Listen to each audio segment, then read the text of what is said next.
And welcome back to another episode of Underdog Podcast. Happy Wednesday, happy hump day, getting you through the week. Maybe listening to this at work, maybe listening to this while you're doing your schoolwork, maybe just listening to this as background noise, wherever the fuck you're doing your life. But here we are, another day, and I'm back. I'm starting to get the feeling of this is my job, even though I don't make no money from it, but this is like, yeah, like I feel a sense of, hey, you gotta wake up and do this. On Monday, I was hungover like a motherfucker. I think I said that episode. Not gonna lie.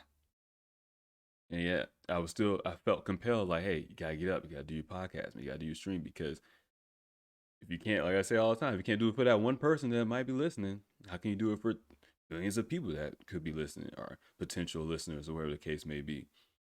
And at the same time, I get up for this. I look forward to this moment to talk because this is shit I do anyway. So I'm excited.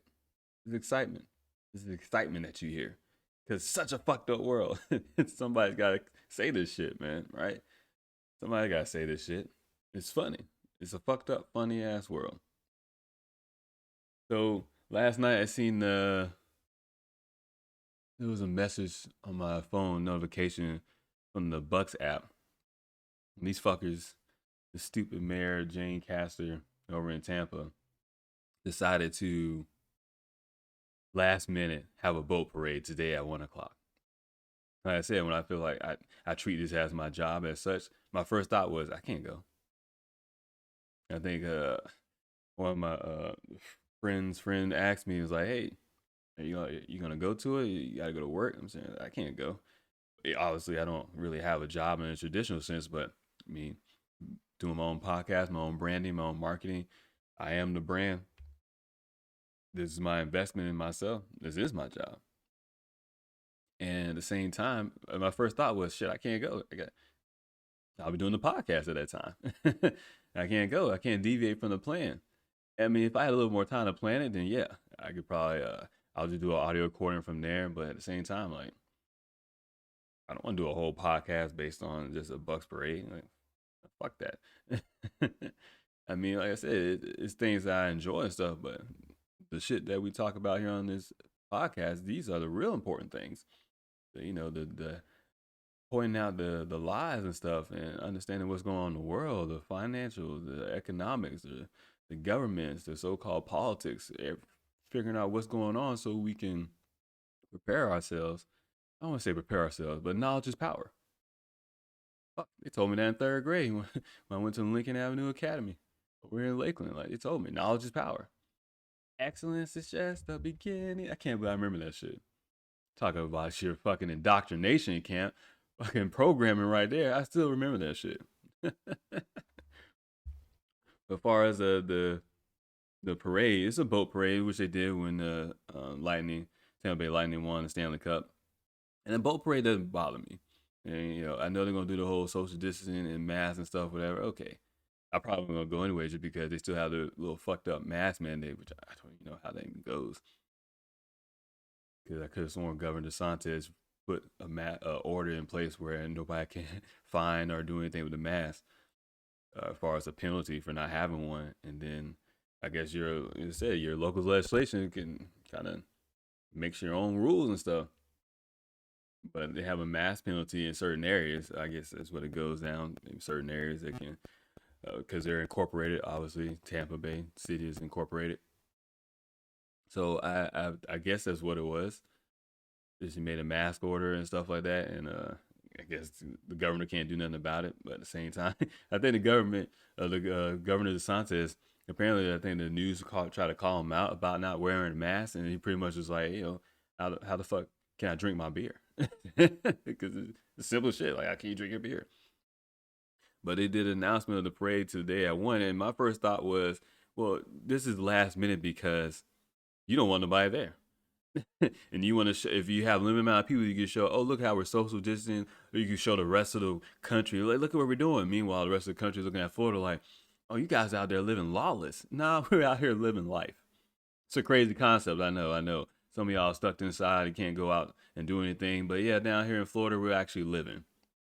You know, that thing called life, that thing that you used to do before last year when the rest of the governments and the shadow governments and elites and people around the world, the shadowy cabal that Time magazine talked about, when they told everybody they can't go outside and the rest of y'all around the world are still can't you still can't go outside, and you look at Florida and think we're out down here crazy, but excuse us for, I don't know, fucking living. I know. It's a wild concept, right? How the fact that we will go outside and, I don't know, go to the park. I take my kids to the park and run around outside, no mask on. Whoa, imagine, imagine this. We live in a world where someone like me is saying things like this, and we go outside to the park and play and be in the sun. Imagine that we are technically considered rebels. This is how much of a fucked up world we live in. To the point where something like this, going outside, being at a Super Bowl party or whatever, being down in Ybor City over in Tampa, it was a historic area. Imagine being down there without a mask on. You're basically a fucking rebel. You can't tell me we're not living a sci-fi fucking movie, bro. This shit is insane. This shit is insane, man. The fuck is wrong with people? But I seen something that I think it was on the WDAE local sports radio, and it was talking about I guess they had Jane Castle on there. I believe that's her name, the Tampa Bay mayor. But she was saying it was last minute because some players are going home. I had a laugh. I read that shit, I laughed. Some players are going home, and that's why it was a last minute parade. Someone in the comments was saying like you had 2 weeks to prepare for this for parade because there was a 50% chance, regardless of anything, that the Bucks were going to win the game.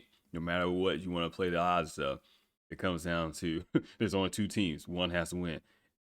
Both teams have an equal amount of chance of winning, regardless of how you want to view things or break down your Vegas odds. None of that shit. It's still a fucking toss up. Flip a coin, heads or tail. One of the teams is going to win. So you could have been already prepared for this, and you just had a Stanley Cup Final boat parade. So you even have a prerequisite to help you judge on how you want to go about this. But because she was so pissed off that everybody was watching around the world and stuff and showing that Florida's out here just fucking living life, acting like we're so lawless and rebellious because we don't have a mask on. Imagine, right? Being a rebel because you decide to make your own decisions for your own health. Like what? What are y'all doing? You can't make your own health decisions. That's what the CDC is for. That's what the government is for. Fuck the government. Fuck the CDC. Fuck Fauci. Fuck these people.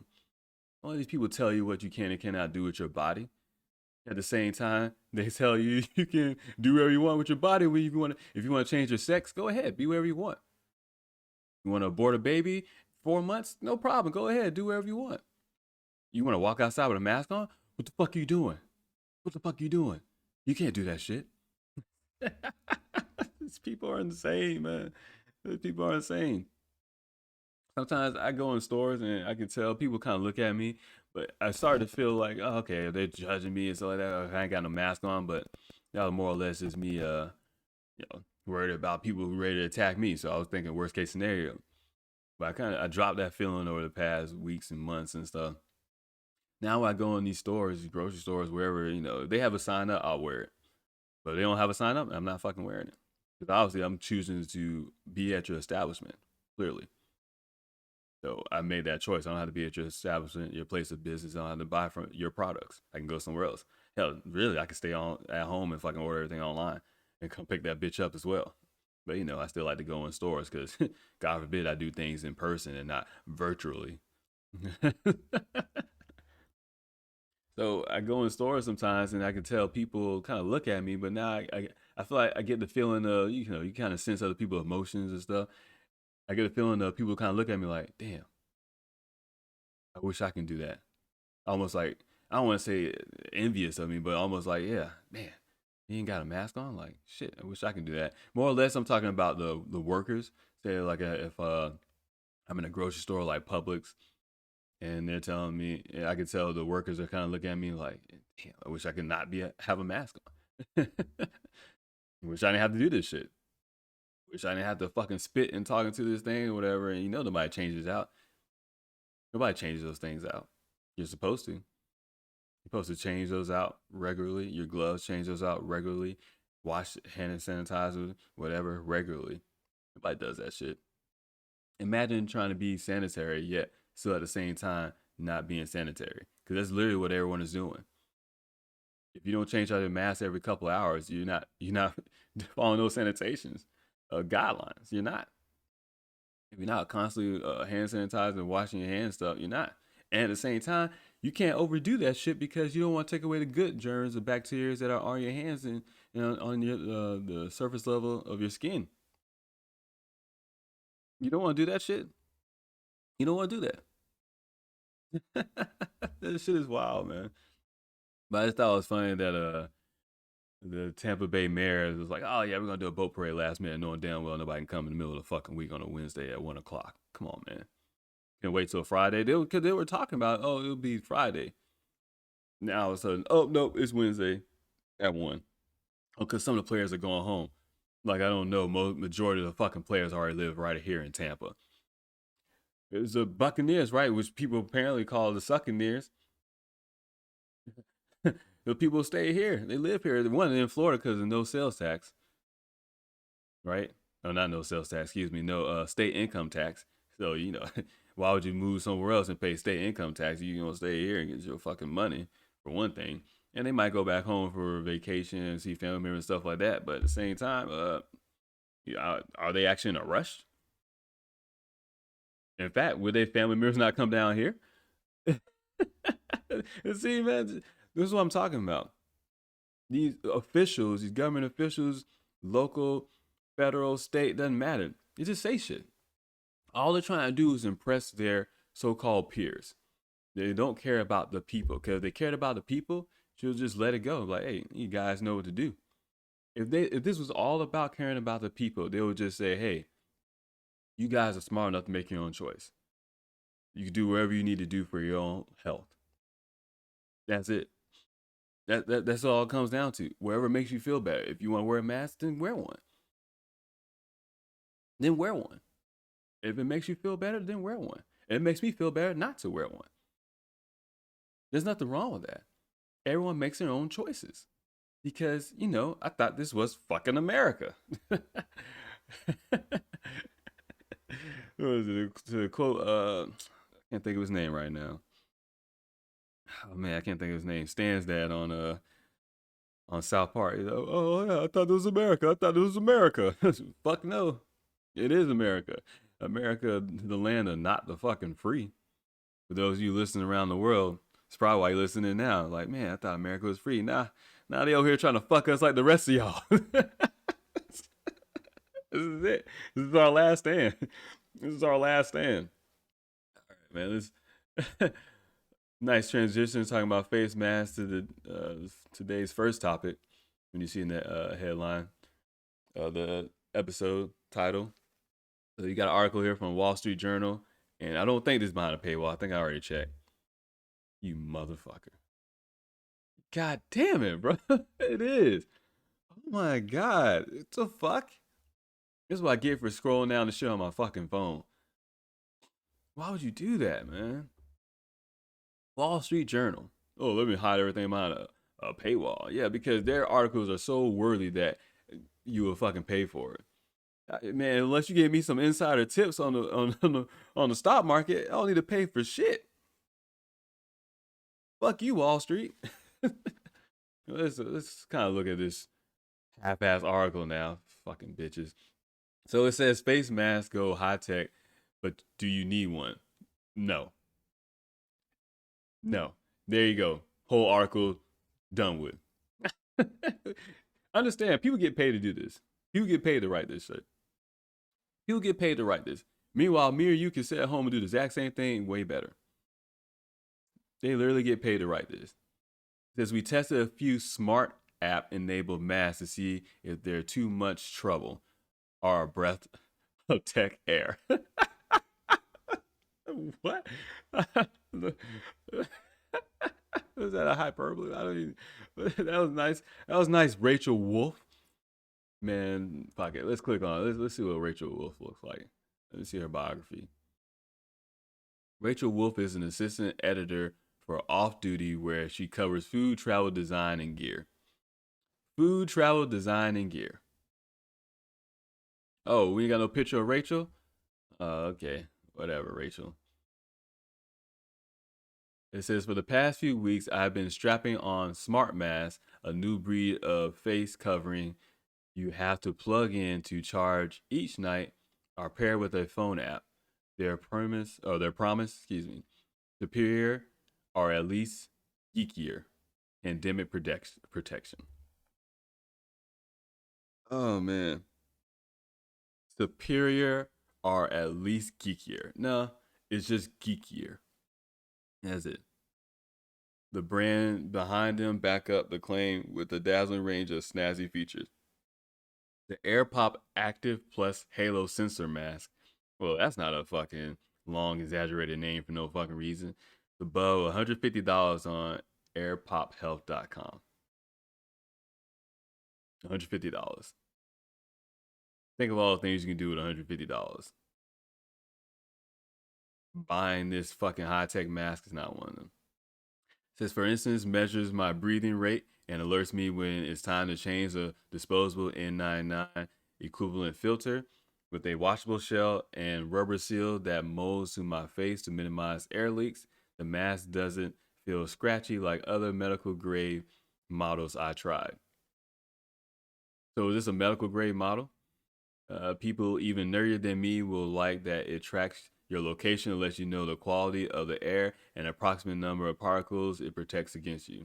It's protected. It's protected you against. So okay, so you have the technology to do all this, and you're gonna throw it into a mask and charge $150 for it. But once again, if the pandemic is so deadly and so dangerous, shouldn't stuff like this be handed out for everybody if they care so much about the population? And you see, that was the first red flag for me, or probably not the first. It's one of the many that stood out to me. How can you sit here and say that the pandemic is so bad that everyone needs to wear a mask, yet you don't set no guidelines, and at the same time you just say, "Hey, don't worry about it. Just grab something from your house and put it over your face." That's not how medical grade stuff works. If it's not medical grade, it doesn't do anything for you. That's just flat out how it is. And even the surgical masks don't do anything for you. So at what point in time, once again, does this shit make sense? Others I tested, like the N95 equipped mask phone, which is $50, have integrated wireless earbuds to prevent dreaded mask muffle on calls, or mechanical ventilation systems that release heat you generate by exhaling. This is too fucking much. This is we have fresh fucking oxygen. Step your ass outside, fucking open your nostrils, exhale out your mouth, fucking breathe in that goddamn oxygen. We walk around with masks on like I don't know, we're going to fucking Mars. Maybe that's what they're preparing us for. Maybe that's what it is. Nah, it's all about control. It says all are designed according to their manufacturers for a world where even getting vaccinated doesn't alleviate the need to wear a face covering. Even though they told you once everybody's vaccinated, we're good. Even though they said herd immunity doesn't happen, but once everyone gets vaccinated, then we'll get herd immunity. These people do not care what they say because they're being told to say things. There's no consequences, there's no punishment. It doesn't matter. They don't lose their jobs, they don't lose their positions. If anything, they resign and they get a nice paycheck and they move on to the next endeavor in their life. There's no consequences for their words. Yet, someone who speaks out against it can easily be mocked, ridiculed, putting themselves in potential harm depending on where they're at. Somebody's yelling at them and stuff like that. Like, yeah, for no fucking reason. These people get to say whatever the fuck they want to say. Of course, and that's pretty much the end of the article. It's behind a paywall. Now I'm not gonna subscribe to read the full fucking story. But as buzzy as a wizardry might be, are high-tech masks really worth the fuss compared to their no-brainer counterparts? Principal Protective Equipment Consulting Services and part of a standards development working group addressing federal mask guidelines says he's in favor of any feature that makes people more likely to wear their mask. Propaganda.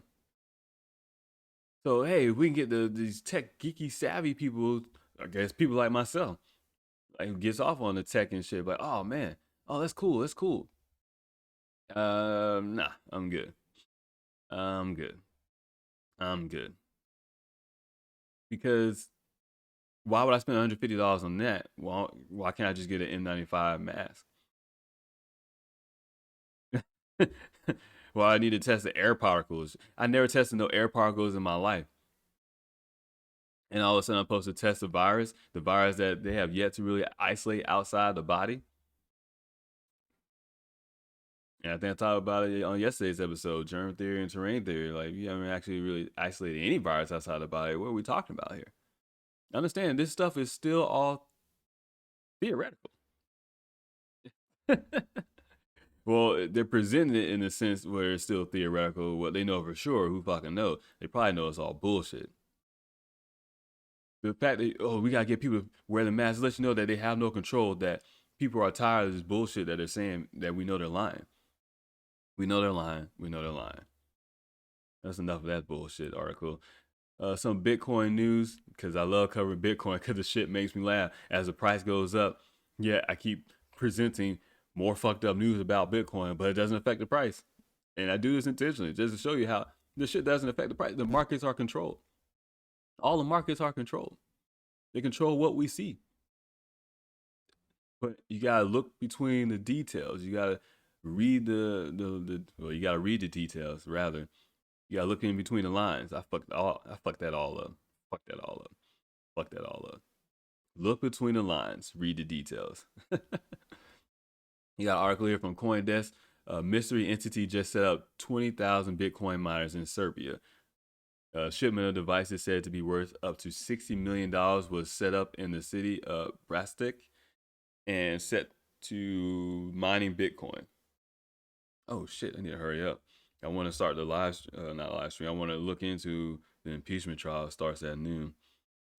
I got not rushed through this, but not go on my deviations into some random ass story that I do sometimes.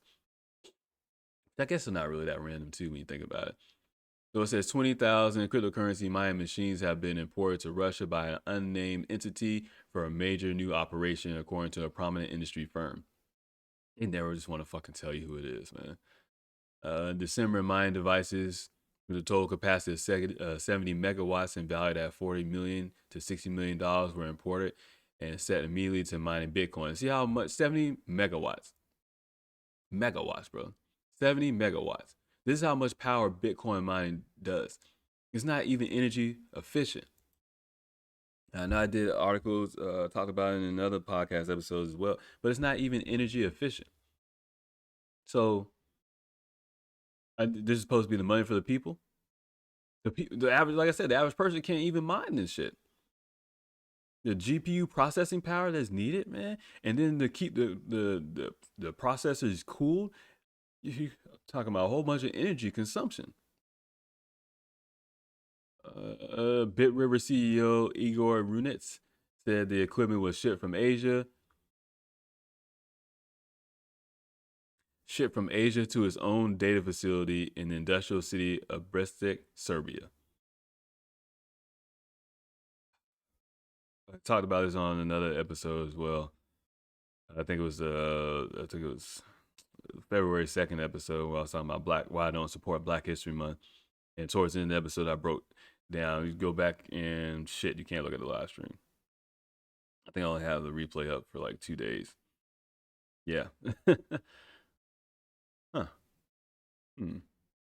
You know what I probably need to do? I probably need to I say the video stuff, but I probably need to. I've been deleting them. I probably need to just upload those to my YouTube. Hmm. I think I will. You know what? I think I will start doing that. I think I will just start uploading the whole thing to YouTube as well. and I'll put in a separate playlist, which I already do anyway. So yeah, and then also some of the audio versions be uploaded to there. Actually, no, I could probably stop uploading the audio version, just upload the recorded video I have. Yeah, I think I'm gonna start doing that because there's only like one or two replays that show up on D Live. But yeah, so I kind of broke down the map and showed like just a regular Google Maps to show one is Google Maps, probably not accurate map anyways, but it's funny how we say Asia, China, Japan, uh, Vietnam, India, Nepal, yet at the same time Mongolia. But Russia is right there, but we don't count Russia as part of being Asia. Europe and Asia is one fucking continent. Eurasia is one fucking continent. So adding like, oh, we shipped it from Asia to that's not that far. that's like going from the East Coast to the West Coast, East Coast United States to the West Coast United States. Maybe a little bit further, but that's about it. So Runes did not disclose the names of the buyer or seller involved in the transaction or the type of equipment imported. According to the data from Cambridge Center for Alternative Finance, Russia currently accounts for 6.9% of global crypto mining capacity. 6.9% of global crypto mining capacity, putting it in third place behind the United States at 7.24% and China at 65.08%.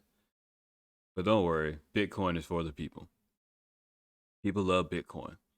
Bitcoin is going to free the world. Yeah, free the world right into China's communism.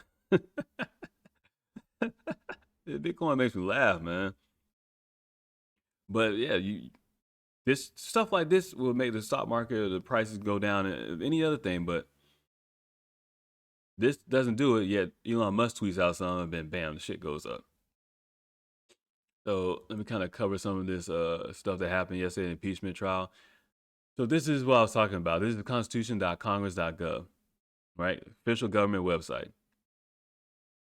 The Constitution and text digital form. So you have Article 2, Section 4. Impeachment and removal from office overview. The President, Vice President, and all civil officers of the United States shall be removed from office on impeachment for and conviction of treason, bribery, or other high crimes and misdemeanors. So at the start of the impeachment trial yesterday, the Democrats, kind of basically what it is, they came out and said that like because Trump's lawyers were arguing the fact that it's unconstitutional, and the Democrats saying, oh well, I'm gonna say Democrats, but the Senate is saying that no, it is constitutional because of this, because it says it right here in the Constitution. This is what the Constitution says. This is what the Constitution said. The President, Vice President, and all civil officers of the United States. It doesn't say the former, including those former and past. It doesn't say including those current and past. It says it's talking only in present tense. Only in present tense. That's how it's talking. And there's no room for interpretation because there's nothing to be interpreted. It is what it is. So the Constitution gives Congress the authority to impeach and remove the President, Vice President, and all federal civil officers for treason, bribery, or high crimes. While this tool was inherited from English practice in which Parliament impeached and convicted ministers and favorites of the crown in the struggle to retain the crown's power. So it goes on to tell you how it came about. Since Congress has most notably employed the impeachment tool against the president and federal judges, but all federal civil officers are subject to removal by impeachment. If I click on this, what's going to happen? Okay, it's just going to send me down to reference. All right. So I think it goes down to say two civil officers are, yeah, here it is. So it says the practice of impeachment makes clear, however, that members of Congress are not civil officers subject to impeachment and removal. So the members of Congress does not count. So for the most part, it's federal judges and people, those in the executive branch. pretty much. So that's part of your checks and balances. But at the same time, you don't expect Congress to be so corrupted, even though corrupt Senate, Rome, that's a downfall. That's a downfall. Which some of Trump's lawyers kind of alluded to yesterday. And I want to show a little video about what they were talking to. And it says, while judicial precincts inform that effective substantive meaning of various provisions of the Constitution, impeachment is at bottom a unique political process largely unchecked by the judiciary. While the meaning of treason and high robbery is relatively clear, the scope of high crimes and misdemeanors lacks a formal definition and has been fleshed out over time. It's almost like when they wrote this, the Constitution stuff, it's like, hey man, pretty much don't be a dick. If everybody plays by the rules and has some moral values, characters, and standards, you don't need to interpret. You don't try. There's no interpretation, because why would you go out your way to impeach someone for no fucking reason, unless it was clear and obvious to everybody? And it's a tool that should be rarely used. Yet we didn't watch one fucking president go through two of the motherfuckers. Come on, man. Come on, man. In almost back-to-back years. And most of us was alive to see Bill Clinton go through the same shit because he got his dick sucked in the Oval Office. Man, if you playing this at work, you better make sure, hey, I put that up there. Profanity. Better make sure you got some headphones on. No, I'm playing. I'll play this shit loud. Gives a fuck. I play loud music at work because why? It's me. And I just do shit where I cannot help it. Meaning I just gotta do what the fuck I want to do. This is while the meaning of the treason and bribery, or the scope of high crimes and misdemeanors lacks a formal definition, it has been fleshed out over time in a manner perhaps analogous. Man, I don't know why I had such a fucking analogy and whatever. Anyways, to the common law through the practice of impeachments in the United States Congress, the type of behavior that qualifies as impeachable conduct and the circumstances in which impeachment is an appropriate remedy for such situations, such actions are thus determined by, among other things, competing political interests, changing institutional relationships among the three branches of government, and legislators' interaction with and accountability to the public. So basically saying, don't impeach nobody for some shit that's going to be so divisive. Don't put people on certain lines of political parties and political interests where what they literally are doing, yet again, dividing up the nation. And really, there is no division because everyone should be like, nah, you can't impeach this guy. It's unconstitutional. As I literally sat and watched the Senate, it was just Democrats saying it. And they're talking about how this is so constitutional, and it's not. Just because you want to twist and bend in a certain way, they really think we're all that stupid. And it never really, I never really thought they really believed that. But this past year, it's like, man, they really think we're this stupid. They really think we're this ignorant and that we just don't pay attention to none of these things. So, change institutional relationships among the three branches. The weight of historical practice rather than judicial precedence is thus central to understanding the natures of impeachment in the United States. Okay, so I think the next section, 1.21, this just goes on talking about officers eligible for it. I want to talk about the punishment. I know I showed it yesterday on the History Channel or history.com website. They had an article up of it about pretty much the punishment, because the first punishment is removal from office. So if you can't remove a person from office, then you can't impeach them. Yeah. And then the second punishment is a ban that you have to vote on. The Senate has to vote on after that.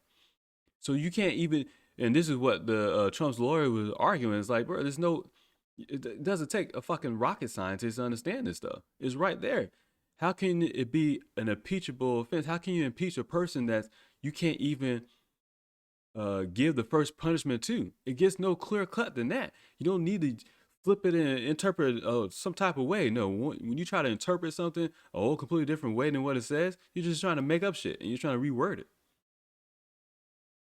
It says, however, neither text nor historical sources precisely delineate who qualifies as a civil officer. For example, debates at the Constitutional Convention do not appear to reveal the scope of who may be impeached beyond the provisions applicability to the president. And while the Federalist Papers emphasize that the power of impeachment serves as a check on the executive and judicial branches, they do not outline exactly what types of officials were considered to be civil officers. Come on, man. These are people that are running the country. These are people who are making decisions who are supposed to be representations of we the people. Civil officers. Executive branch. Executive branch without civil officers.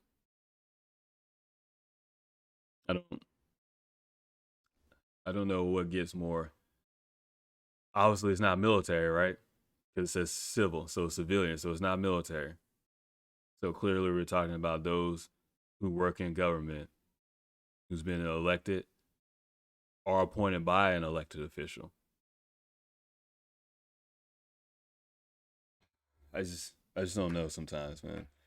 I just don't understand this. It just makes you wonder, like, what actually goes on to the extent that these people think that they know what they're talking about. Like it says it right here. Well, the Constitution didn't clearly define. What do you mean? What when we talk about impeachment? If it's not Congress, then it's the other two parts of the branches of government. That's it. The Constitution structure, blah blah. It just keeps talking about that. Excuse me, Congress is not part of that. Cause we were trying to find what the so this is a remedy. This is while the historical practices of Congress offer the best guide as to what behavior constitutes a high crime and misdemeanor, this principle does not necessarily preclude the development or expansion of impeachment's reach in the future. Indeed, as noted previously, that absence of impeachment proceedings directed against particular conduct in the past does not mean that such conduct would not be deemed impeachable in different circumstances. For example, certain conduct giving rise to impeachment might not have occurred or attracted notice at an earlier time. Understandings of impeachment behavior might also change. So it's clearly it's not defining impeachment because once again it's using use judgment. What makes sense to impeach? What makes sense to impeach? They don't have grounds to impeach Trump because he didn't say nothing wrong. He said, walk over there and peacefully protest. That's what he said. Walk over there and peacefully protest. Let your voices be heard. That's it. What people do beyond that is not that's not up to him anyways. But we're gonna kind of break down some of that, how that was just all a psychological operation anyways. I was trying to figure out where it actually said what the far as what the punishment was. It just talks about what's an impeachable offense and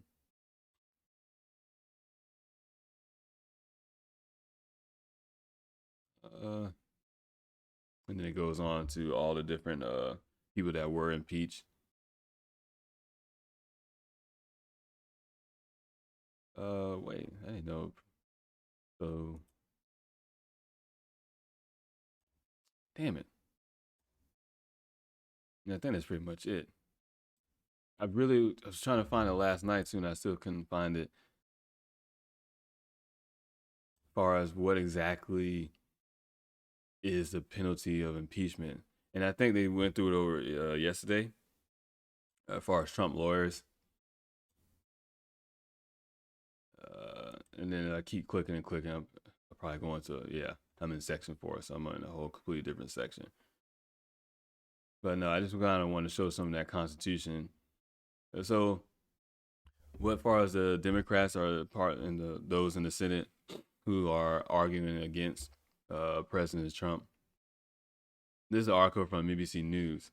because they kind of brought up and saying, well, this is not the first time someone has been out of office and been impeached. This is what the fuck they're talking about.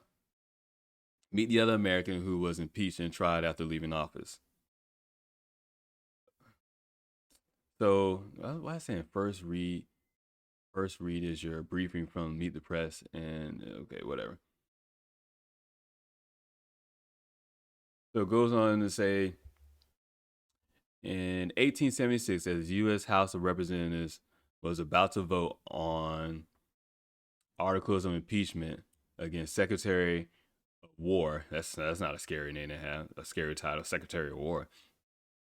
Articles of impeachment against Secretary of War William Belknap over corruption charges. Belknap walked over to the White House, submitted his resignation letter to President Ulysses S. Grant, and burst into tears. So this is a person they're talking about got impeached in the past when he wasn't in office. Says the House still went ahead and impeached Belknap, and the Senate tried him. So even though he resigned to get away from it, they basically said, fuck your resignation. We don't accept this shit. We're going to still vote to impeach you, and we're going to try you in the Senate. That's their historical precedence that they're talking about. This. With the impeachment managers, and at least this is one of theirs. I don't know exactly if there was another one, but I searched, and this is one of the first things that popped up. So it says, when the impeachment managers arguing that departing office doesn't excuse the alleged office. Otherwise, office holders would simply resign to escape conviction or impeachment. I mean, isn't that what Richard Nixon kind of did? But I get what they're saying, obviously. But this is not the same thing, because this is not precedence, because they rushed to do it knowing that he was on his way out. They rushed to do it knowing he was on the way out. So you can't even punish the person for it. Right? You can't punish a person for it. And this is not the same. Like, he knew he was getting impeached, so he decided to resign. Trump didn't know he was getting impeached. He laughed at it. He heard about it like 5 days before. He's like, man, this is stupid. This is a witch hunt. One, there's no grounds for it. Two, there's still no grounds for it because he didn't do nothing that was impeachable. So let's stretch it. I mean, this dude's Secretary of War, and we're talking about corruption charges. We're talking about inciting a riot over words. That's an attack on freedom of speech. That's all that is. That's what that is. They're trying to set precedents. So look, if we did this and he's talking about freedom of speech, that means we can censor the rest of you motherfuckers. Pay attention to the details. Once again, it's not about Trump. It's about everyone else. That's it. That's it. If they can impeach him and get him some type of conviction on freedom of speech, they can do that to someone like me. Someone like you. Any of us. Whenever the fuck they feel like it. That's what they're doing. They're knocking on the door. They're trying to open this door up to this. This is a scary thing. Scary in the sense of these people will not stop until they try to strip away everything. They're walking, they're shitting, they're pissing on the Constitution, they're pissing on our rights and saying, we don't give a fuck what you think you have the right to do. We're going to tell you what your rights are. We don't give a fuck if he's not the president anymore. We're still going to impeach him and base shit around the freedom of speech just so we can show the rest of you motherfuckers don't do this shit. It says then the Senate voted in 1876 by a margin of 37-29 that Belknap was eligible to be impeached and tried even though he resigned from office. He resigned from office in an attempt to get away from impeachment. That's different. That's not the same thing as this. Trump didn't resign from office to get away from impeachment. He was leaving office, right? Because he's not the president anymore, correct? So they claim he's not the president anymore. So you want to submit your articles of impeachment, I think, was it right before the inauguration or a few days after the inauguration? Like, it's February 10th. The inauguration was January 20th. What the fuck are we talking about here? Oh, you can't impeach a person in office after they've been out of office. This is not it. This is someone saying, oh shit, y'all caught me, huh? Fuck, whatever, you're not finna get me, I'm finna go resign. Is that not what CEOs do all the time now? In these big corporate companies we talked about in these past few episodes, all these CEOs and everybody stepping down and stuff. When people have some mischief and they all resign, none of them get in trouble for anything. They're out here committing real fucking crimes against humanity. But no, it's okay. It's okay. You can be the CEO of Apollo Investment firm. You can give money, or I'm sorry, pay for services, estate tax, lawyer services, whatever, to Jeffrey Epstein, known prolific pedophile, and yet nothing happens to you other than you just step down from the CEO and go over to the board. These people are a joke, man. But Belknap was eventually acquitted, with the Senate failing to muster the 2/3 vote to convict. Wasting people's fucking time, man. Stop wasting people's time. A significant number of senators believe the Senate lacked jurisdiction to convict him because he no longer held office. No shit. No shit, because if the whole point of impeachment is removal from office, and the person, even if the person says, find out they're getting impeached and it's like, oh no, I'm gonna resign, that's what you want. That's what you want. That's what you want. And then the person never holds office again. Well, guess what? If the people deem that person not worthy anyways, we the people know who shouldn't be in fucking office. Well, shit. We should know who shouldn't be in office. I would say we know. Actually, we don't know shit, because we knew nobody would ever fucking cast a vote in their life for someone like Joe Biden. But clearly, a lot of us don't know. But if you know, you know.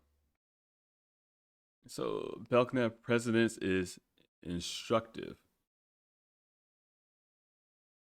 What? So the Belknap precedent is instructive. Am I reading that right? Let's see how they flip this.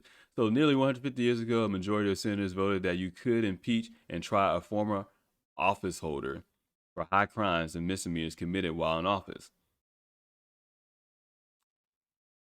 That's not really what happened though.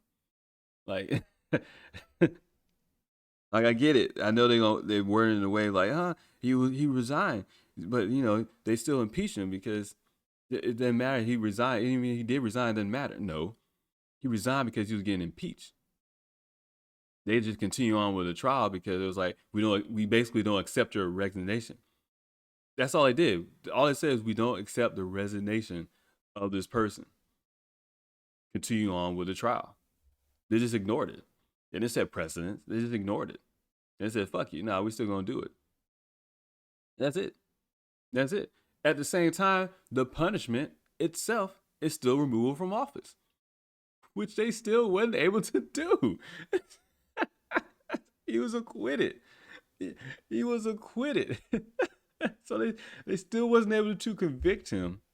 And he still resigned from office, which is a punishment of conviction anyways, removal from office. It might seem semantics. We think you're talking about just small bananas and oranges, but no, man, it's truth. It's in the details. What the fuck are they talking about? It says, but just enough senators were persuaded that it was pointless to convict. These people are a joke, man.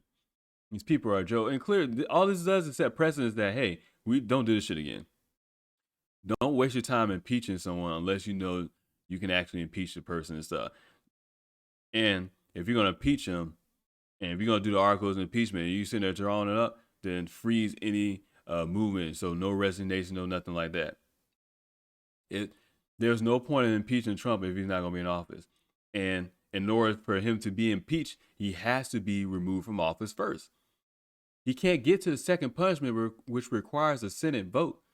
You can't even do that because the first punishment cannot be served.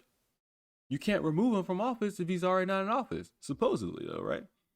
It makes you wonder, is he the president or is he not the president? Is he the president or is he not the president? Because this is not former. This is not former. The guy was in office. He heard about the shit and then went over to the White House and said, oh, no, I resigned. Go back up. Let's read it again. In 1876, as the U.S. House of Representatives was about to vote on articles of impeachment. So he already know they're about to vote on him. And he's like, oh shit, they're voting right now? Yeah, man, they're gonna vote on you right now. Fuck this, bro. I'm finna resign. Let me run over to the White House real quick. That's what he did. That's what he did. That's what he did.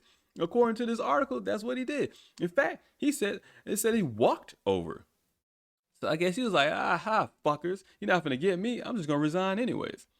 He was trying to find a way to beat the system on them. And it was like, nah, fuck this. You're not gonna beat our system. We're still gonna do it. Even though we didn't do it. We couldn't have enough to convict. The three groups of GOP senators says this history lesson from 1876 is also a useful way to look at the different arguments from Senate Republicans on Trump's impeachment trial. A small group of GOP senators want Trump out of the party and out of the 2024 discussion ASAP. Oh, you mean a collusion? An organized, connected, associated effort to place a ban on someone? Collusion? Conspiracy? These people, man. These people, man. Oh, wow. Get the fuck out. Data download? Is this about COVID?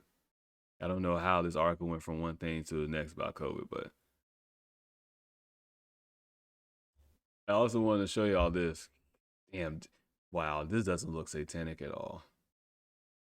The After Hours 2022 tour. Nobody going that shit, bro. So this is the article from Rolling Stone here. If you watch some of the Senate trial, and when you watch the Senate Democrats were giving their opening case argument, they show videos from Jaden X. All right, if you watch Story Says show stuff like that, you already kind of know this. But I was like, you know what? No, I'm just gonna search. I knew who he was, but I went ahead and searched Jaden X on the internet. And guess what? John Sullivan pops up. I'm like, cool. All right, thank you, DuckDuckGo. You're on the right page. Appreciate that.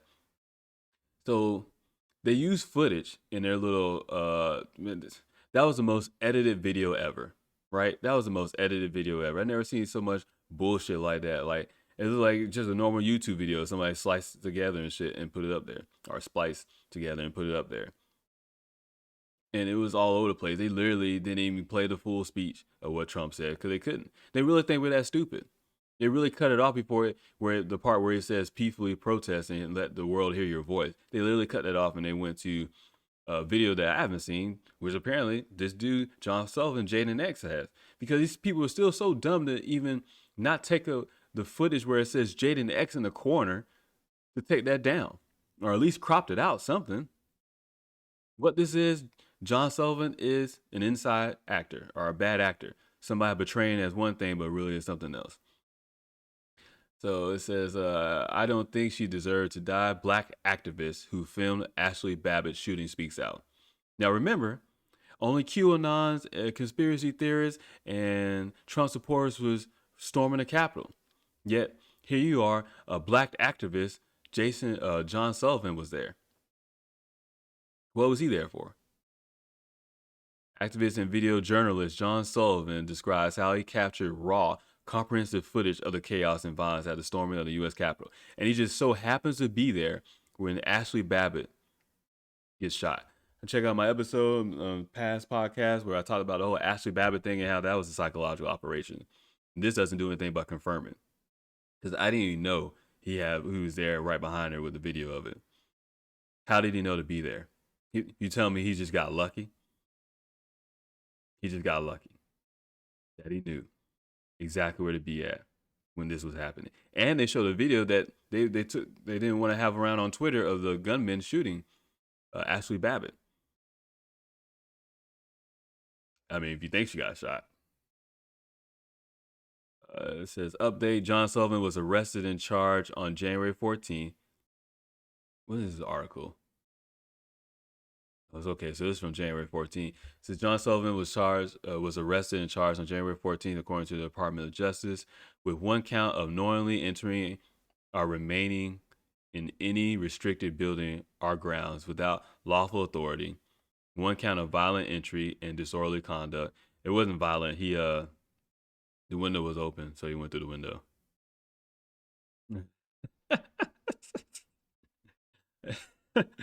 1 count of interfering with law enforcement engaged in the lawful performance of their official duties, incident to and during the commission of civil disorder. An FBI affidavit discounts Sullivan's claim to be a journalist. He has admitted the agent writes of Sullivan that he has no press credentials. And it's funny because I didn't know you need freedom of the press. Freedom of press means, we don't get paid. We're regular people. We can be the press. We can be the ones that report the news, the facts, as opposed to freedom of press. We don't have press credentials. Oh, because you mean I'm not with MSN, right? I'm not with MSNBC. Same difference. I'm not with CNN. I'm not with Fox News. Is that why I don't have freedom of press? So because I'm not associated with a corporation that does not care about reporting the facts, all they care about is ratings. I mean, they're open for corruption, but they are allowed press credentials, but not me. Not a regular person who's there to report the facts. Interesting, right? So yeah, see, John Sullivan, aka Jaden X. Go watch the Senate trial opening arguments yesterday. You see the footage in the bottom right corner. It'll say Jaden X. He's a civil rights activist and crowdfunded video journalist. On January 6th, he donned a bulletproof vest and embedded himself in the masses that the President Trump had incited to storm the Capitol. Oh, so he embedded himself. Look what they're saying, man. Look what they're saying. He's a bad actor. He's an inside agent. Like, this is what he's in. He's a plant. He's a plant. He was put there by the opposing side to videotape all the different things. So they use the exact same footage. Why would they even use his footage? Where's the footage at from official sources? Like, I don't know, Capitol police officers. What about the National Guard? I thought some National Guard was already there. When I seen the video yesterday, I didn't see no National Guard. Actually, I seen a lot of random shit. It says, crucially, Sullivan's camera work captured the shooting of a 35-year-old mob member, Air Force veteran Ashley Babbitt. Mob member, huh? Mob member. He emerged with a raw hour-and-a-half frontline documentary on the day's violent and chaotic events. Good wordplay, man. Good wordplay.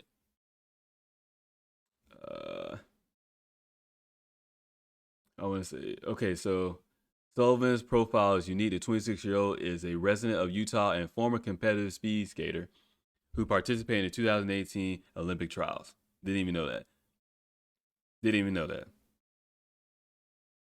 So that lets me know that he can have some connections to people in so-called higher places of the social class in America. He is no fan of institutional politics. I never voted, he admits, because I don't believe in the two-party system. But he found purpose in the streets protests that followed the killing of George Floyd, even funding an activist group called Insurgents USA. I wonder was it one of the same activist groups that helped fortify the election. Excuse me. Fight racial injustice or racial justice, whatever. Sullivan's activism has brought him legal trouble. He faces riot and criminal mischief charges stemming from a Black Lives Matter protest in Provo, Utah last June. So he's with BLM. But don't worry, Black Lives Matter, cares about Black lives, right? He says he's also become a target for far-right militants he calls chuds. You know what's funny? James Sullivan, his younger brother, is a Proud Boy. You can't make this shit up, man. This is how they play both sides of the opposition. This is how they play both sides. and they make both sides clash with each other so you can have shit like this go off. Psychological operations right in front of your face. It sucks that we live in a world that you can't take anything as truth. You really have to dig and dig because everything is suspicious.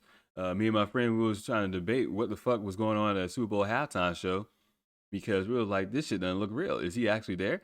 Because we were thinking like that stage, that prop that was up there is not big enough for that concession stand area. We go there all the fucking time, man. Season ticket over like 3 years now. Like go there all the time. Like there's not enough space for this fucking little prop on this stage. And I was like, if they had this shit, then the thing has to collapse. But at the same time, that means they had to shut down everything behind there, all the concession stands, which apparently they did, which is even more insane to me. Because why would you do that? It doesn't matter because it was a shitty ass show, anyways. It says, how did a slender man who has previously clashed with Proud Boys with the annoying, within among a crowd of largely white, riotous Trump supporters, Sullivan carried a simple set of a cell phone, blah, blah, blah, blah. Why? I want to see if they're going to mention his brother. Oh, they didn't mention his brother. Fuck this article. Fuck Rolling Stone. So you have this. This is from a local news station, WUSA 9. It's a CBS affiliate. You can see the symbol. Okay, so this is where it talks about his brother, and this was updated on the 25th.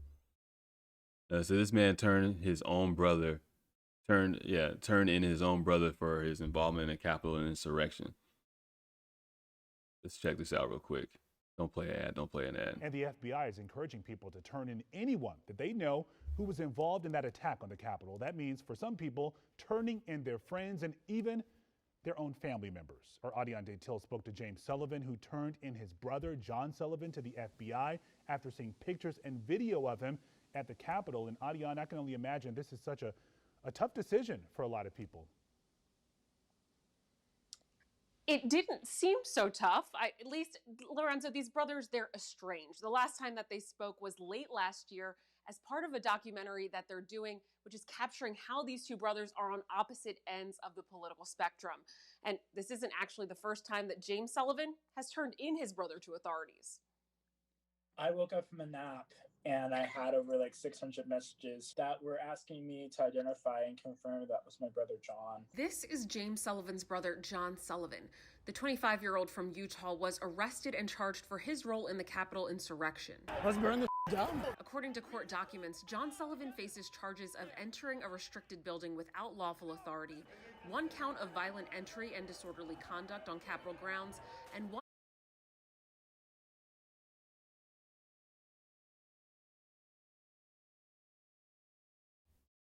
Okay, I fucked that up. I muted my mic, forgot to unmute. I started talking. I apologize. So if you notice, some of the footage in the Senate, some of the footage in what they're showing right now was used actually in the Senate trial yesterday. Why would you use footage from someone that was arrested? Where was the footage of the Capitol Police? You tell me Capitol Police people don't have body cameras? Fuck that.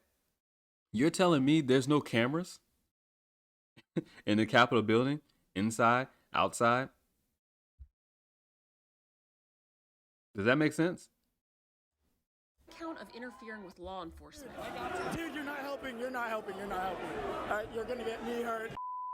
In a video he shot during the insurrection, John Sullivan says he was there as a journalist. No, he is not. So this is actually where she got. Can y'all get rid of this? So this is where she actually got shot at, right? Because that's the broken glass right there, the barricade. So this is where Ashley Babbitt got shot at.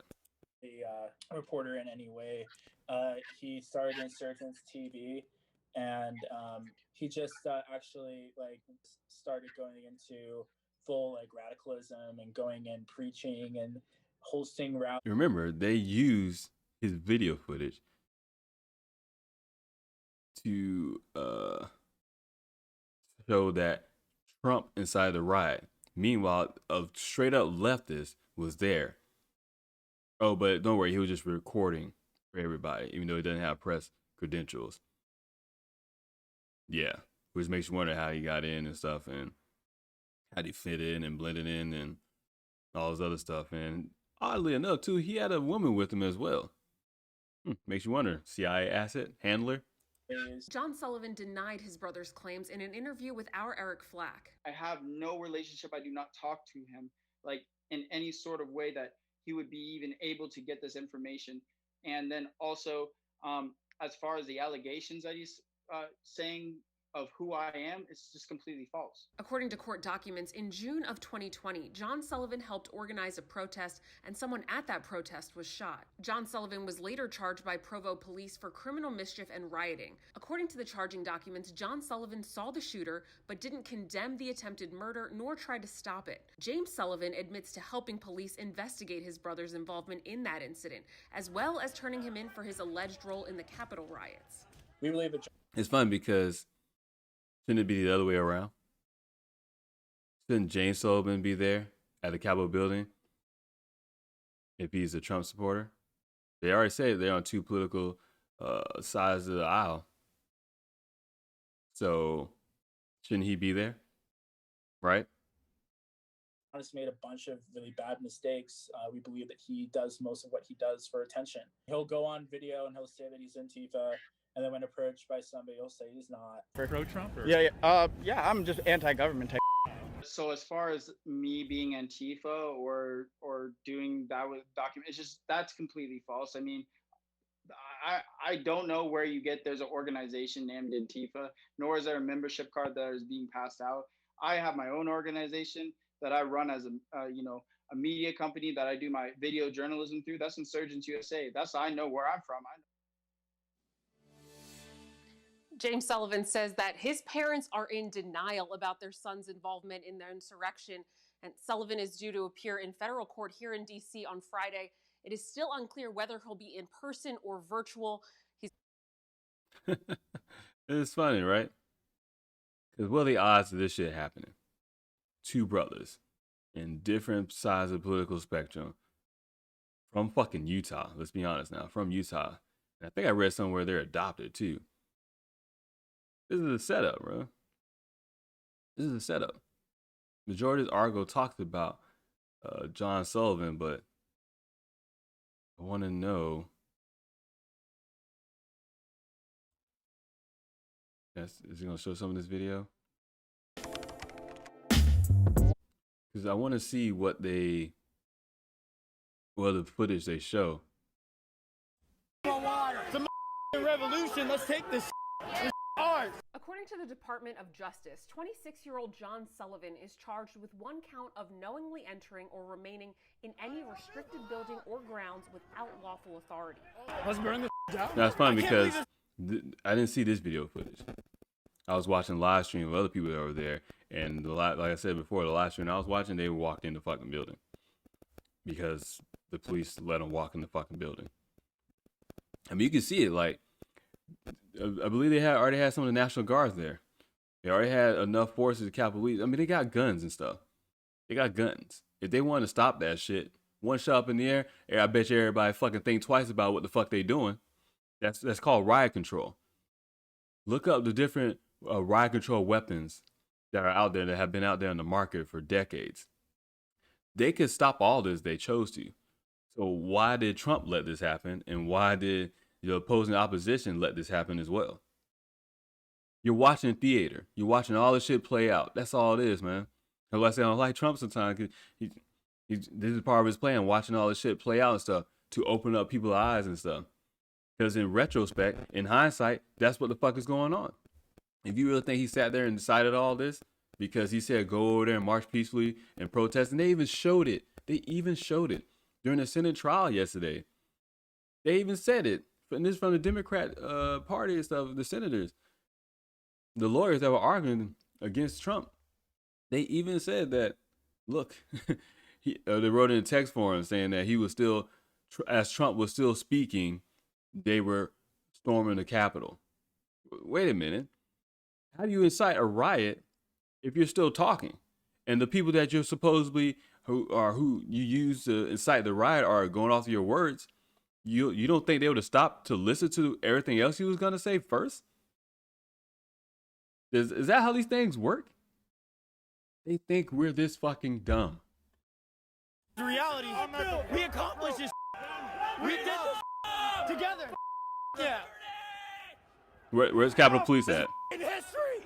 One count of violent entry and disorderly conduct on Capitol grounds. This is all. Look at all the phones out. Look at all the video footage. Why did he use Jaden X, John Sullivan's footage yesterday in the Senate trial? Everybody got their phone out, bro. Everybody got their phone out. See a lot of fresh Trump supporter has too. Like they just bought that bitch the day of. So how can you say he incited a riot and his Trump supporters when clearly you don't know who's who in the crowd? Some people just pissed off. Some people just pissed off. That's all it comes down to. And one count of interfering with law enforcement engaged in the lawful performance of their official. So, okay, so right here, where's their gear at? Where's riot gear? A baton, mace, pepper spray, tear gas. Where's all the equipment at? If they knew something like this was going to happen, if they were so prepared for this and everybody was talking about this, why they kind of look like they let their hands be tied behind their back and just like, oh yeah, let's put on like we're trying to stop them, but we're not really trying to stop them. This is all I see is let me put on like because do I have riot shit? I think I do have riot control training. All right, how to at least calm down a riot. This is not what you do, and they know that, but they're doing what they're told to do. Duties. Incident 2 and during the commission of civil disorder. Dude, you're not helping. You're not helping. You're not helping. You're gonna get me hurt. So who is John Sullivan? Well, he claims to be a journalist, but in the video that he recorded, he's heard encouraging the mob to attack the Capitol and discouraging police officers from doing their job. That's what I'm saying. We'll make a path, bro. Please, just let us make a path. Moments later, the police step aside and Sullivan again incites the mob to more violence. Go! Let's go! So Sullivan, she just said, Sullivan then again cites the mob for more violence. Yet, they use his footage. And he's not a Trump supporter. But they say it's Trump supporters. So he was just anti-government. Black Lives Matter, Antifa, your extreme left liberals. But this is all Trump's fault. One other video I want to get to, I think the impeachment trial started already. But I want y'all to see this is from Denise Denou.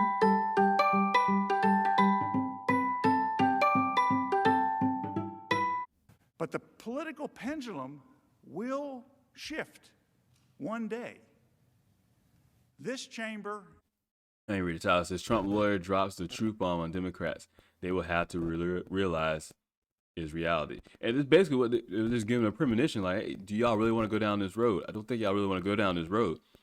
Because understand, if they're saying any former president can be impeached, what about Obama and his, I don't know, crimes against humanity?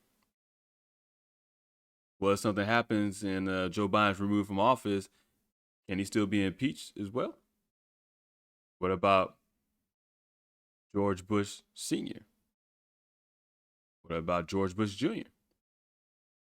So they're going to go along with it. This is what he's saying. Like, hey, y'all really want to go down this aisle? Remember, Trump said, be careful what you wish for. If you want to do this impeachment thing, be careful what you wish for because it's already dead to rights. So what Rand Paul said, they're not going to convict. They're not going to convict. Hell, majority of it was, I think, 28. It was a 34-28 some vote like that, where 28 people, senators, said that it's unconstitutional anyways. So we're really gonna go through with this. That opens the door for Obama, Bill Clinton, George Bush Jr. I don't think they want to go down this road. The chamber across the way will change one day. And partisan impeachments will become commonplace. You know, until the impeachment of Bill Clinton, no one alive had ever lived through a presidential impeachment. not unless some of you are 150 years old. Not a single person alive had lived through a presidential impeachment. Now most of us have lived through 3 of them. This is supposed to be the ultimate safety valve, the last thing that happens, the most rare treatment. And a session where this body is sitting as a court of impeachment among the most rare things it does. So the slippery slope principle will have taken hold if we continue to go forward with what is happening today and scheduled to happen later this week. I want to see something real quick. I don't know if I should be able to find it on Rumble.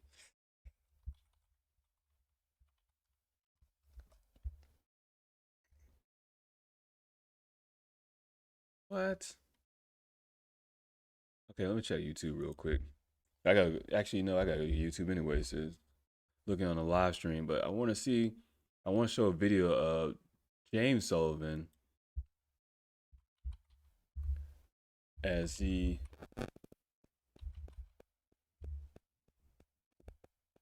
what was that the name of the dude of Monsters Inc? Oh, Sullivan.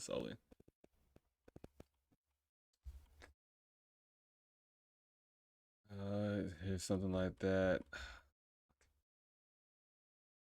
There's a video of him talking to Proud Boys, but I don't know exactly.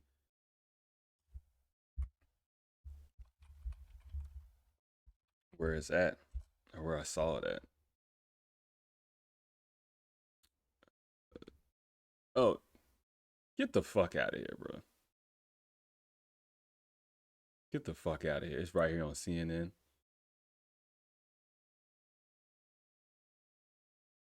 I switched from State Farm because of this site. Hell yeah, no one gives a fuck. They had me paying $163 a month for my new car. I believe this is him right here on stage. We're a drinking club with a Patriot problem. As Proud Boys, I think our main objective is... Oh no, that's your leader, Enrique, whatever, you know. You're a white supremacist. This is your white supremacist guy right here. Defend the West. Do I look scary with this? I would never use this to hit someone out of just a blatant attack. It would be only self-defense. We're at the Proud Boys rally in Delta Park. Oh man, I know he's at this rally. The far-right group with ambiguous beliefs, but a clear record of street fights. We're not punching each other in the face. But part of the culture. Any worry that their presence. I'm gonna skip through this because she looks like she don't even know what the fuck she's talking about. It seems like every time there is a president. Causes people to want to commit Where acts is of he? violence. We're not afraid to defend ourselves. I know what you do, bro. All people white supremacists and Nazis. Who that's not a white supremacist and a Nazi? The Proud Boys all tell us they're just here to drink beer and barbecue, but there have already been a couple incidents that have teetered on the edge of violence, including our own crew being threatened. I mean, they're there to drink beer and barbecue. What happens when you get some rowdy motherfuckers in there drinking alcohol? Have you ever been out on a Saturday night at a bar?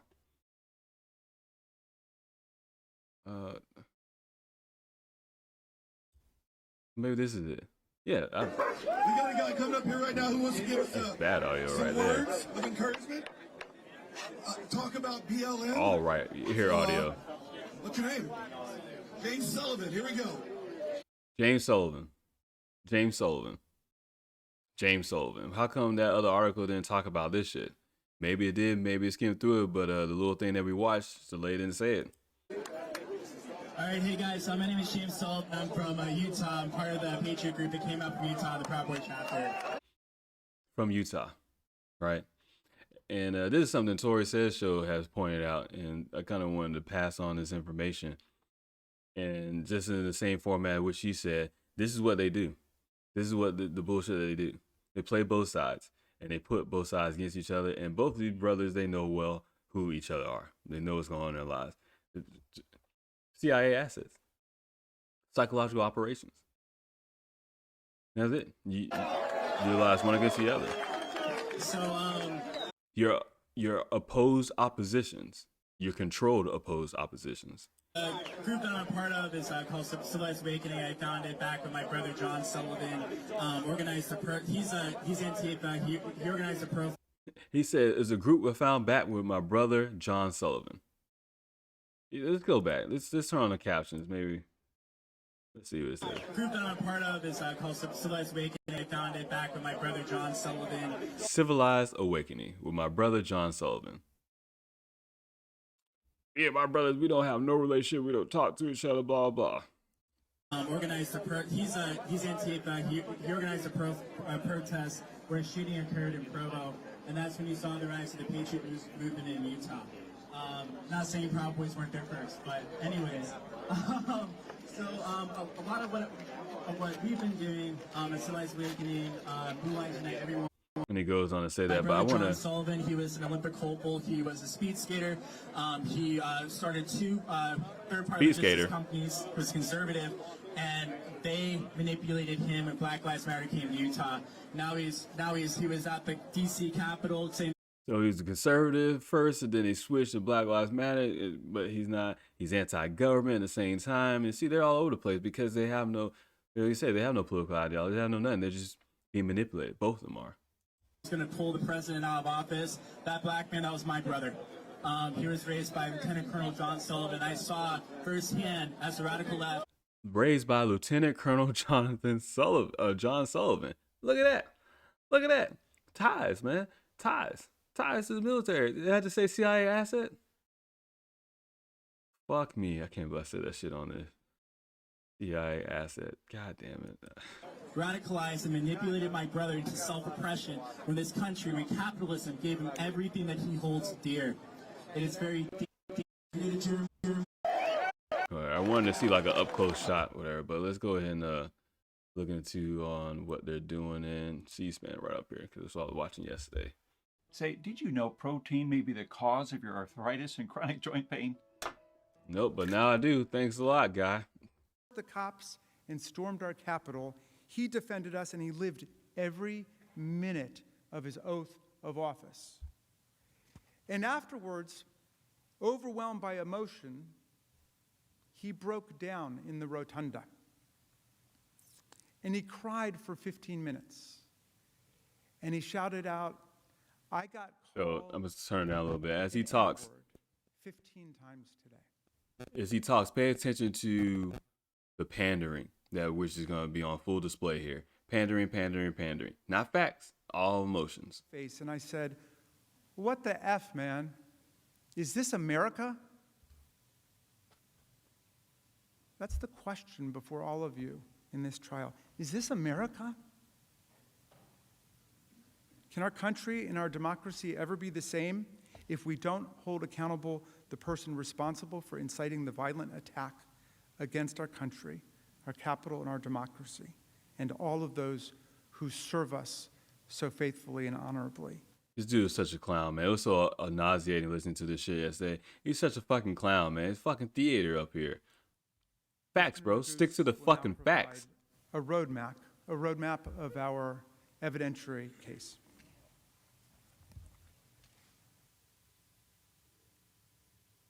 There's the other clown. This dude's a straight clown, too. Fucking circus show in this bitch.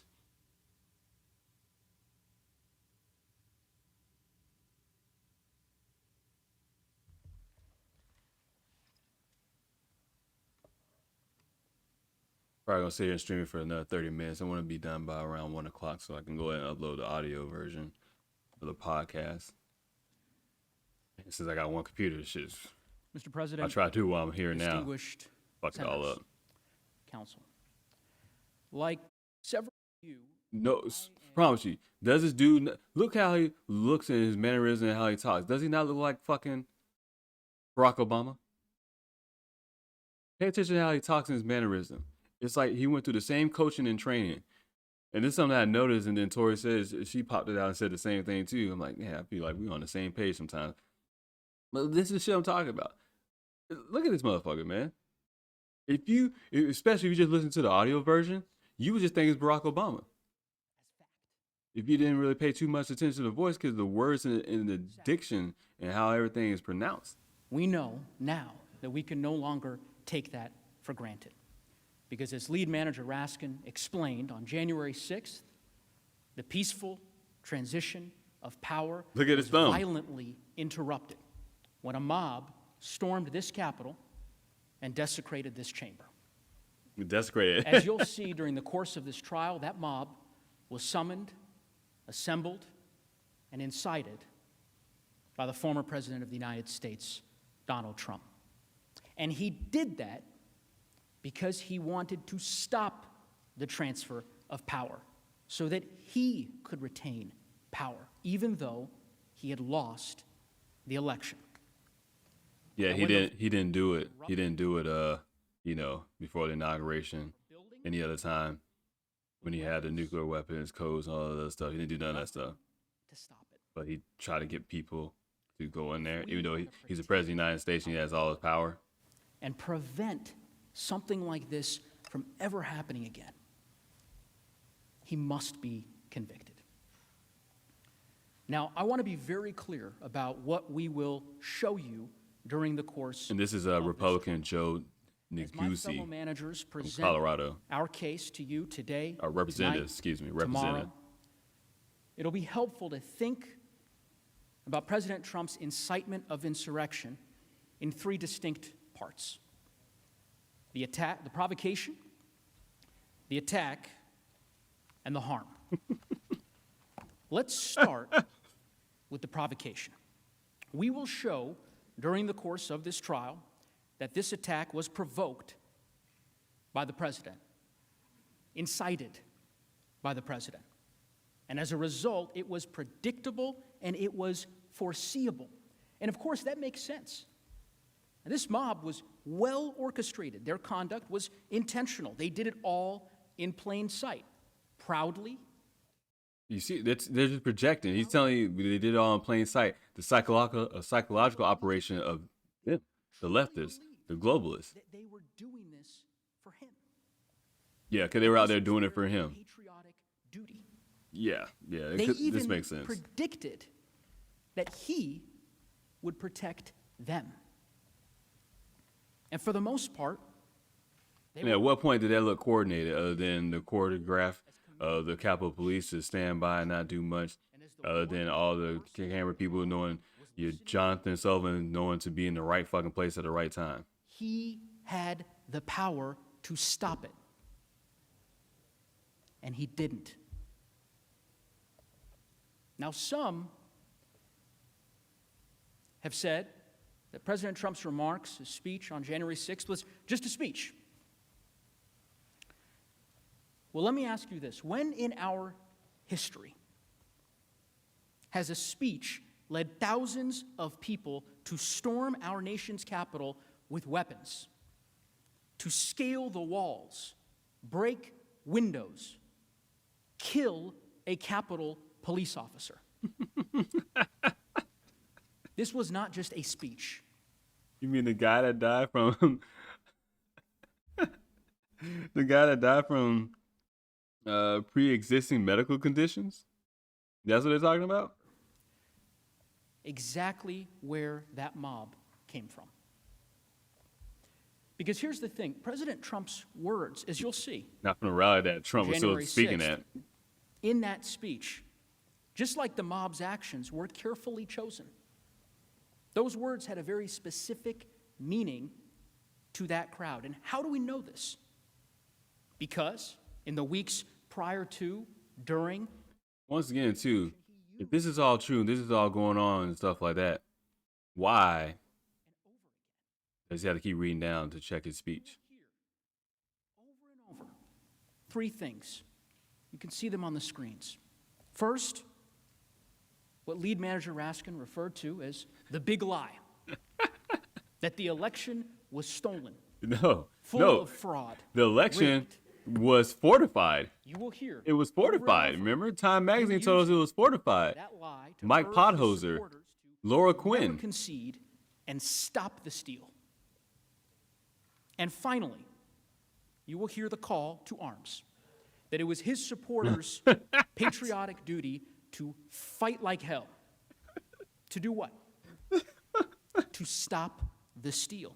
To stop the election from being stolen. You can just take words out of context whenever you feel like this it. Very chamber to stop you, to stop us. He looked corny, right? He looks corny.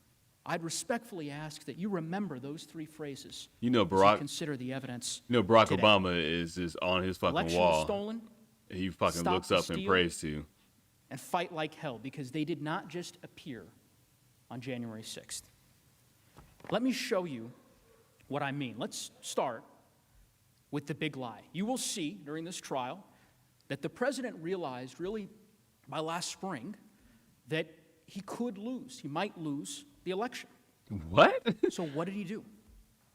He started planting the seeds to get some of his supporters ready by saying that he could only lose the election if it was stolen. I mean, in other words, really what he did is create a no-lose scenario. Because we all saw that no one was going to Joe Biden's fucking little rallies or speeches and stuff, that it was fucking empty.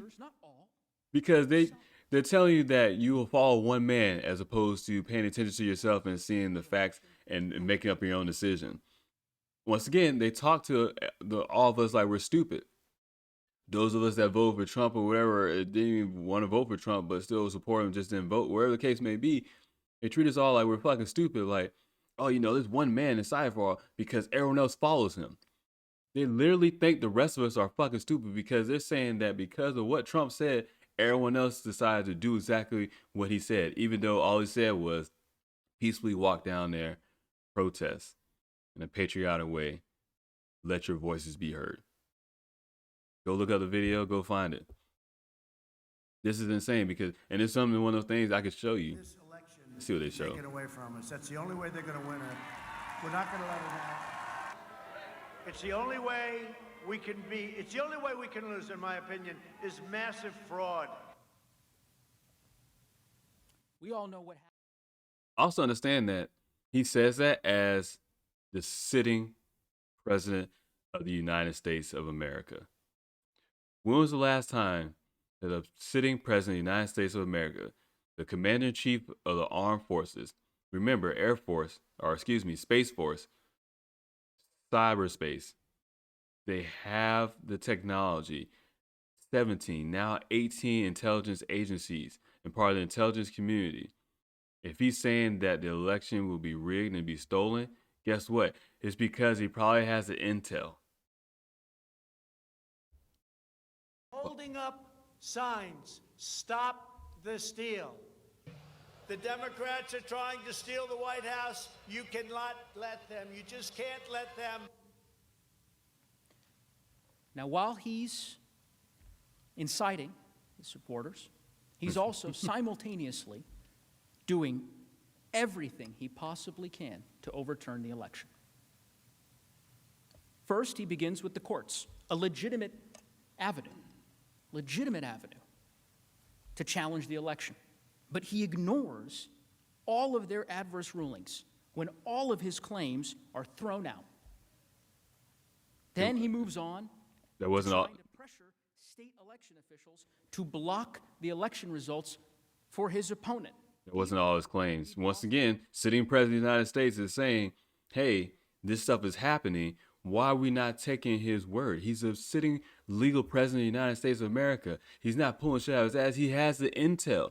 He said it over and over. We have everything. You notice he didn't show that clip. He didn't show the clip of him saying, we have everything. We have all the evidence. All he's looking for is someone to do their fucking job, to not be corrupt, to care about America. America first. His vote with attacks. He just said that he took all the legal avenues. He tried to stop the election. He tried to stop the steal and all this other stuff, whatever. But you just said he took all the legitimate avenues. Refuse to certify the vote and send it back to the states. You think if he's a sitting president of the United States, you think he needs to incite a riot? That doesn't do anything. It does nothing for him. And the riot didn't fucking even do anything. No, like it accomplished something. It's not like they burned down a building. They walked in the bitch. Took some pictures on Nancy Pelosi's desk. Took some selfies with some cops. Walked around with a podium and left. Oh man, such a riot, right? And he amplified it further. He turned it up a notch. He told them that they had to be ready not just to stop the steal, but to fight like hell.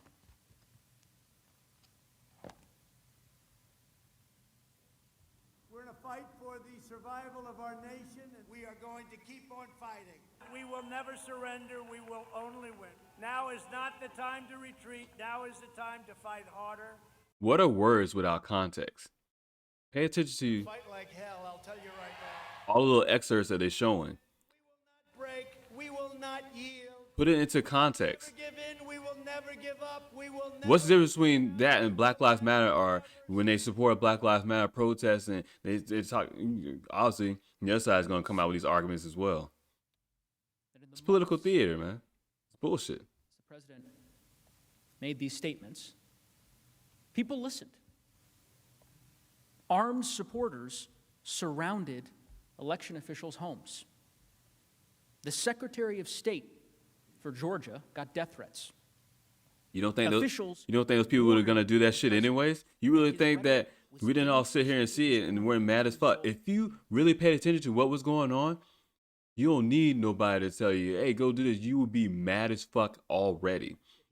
If you actually knew what was going on, you would be mad as fuck already. Doesn't matter what Trump is saying. Me voting for Trump has nothing, like I said, it has nothing to do with Trump. It's the shit that I already knew about anyways. And I've been waiting for someone, not been waiting, but it just shocked the shit out of me. Like, oh shit, somebody's actually going to sit here and say it and be the president? That the shit is rigged? The election's been rigged. Where the fuck you been at? The election's been rigged long before I was even born. This is just the first time they were so blatantly obvious about it. This shit's been rigged, man. This shit's been rigged.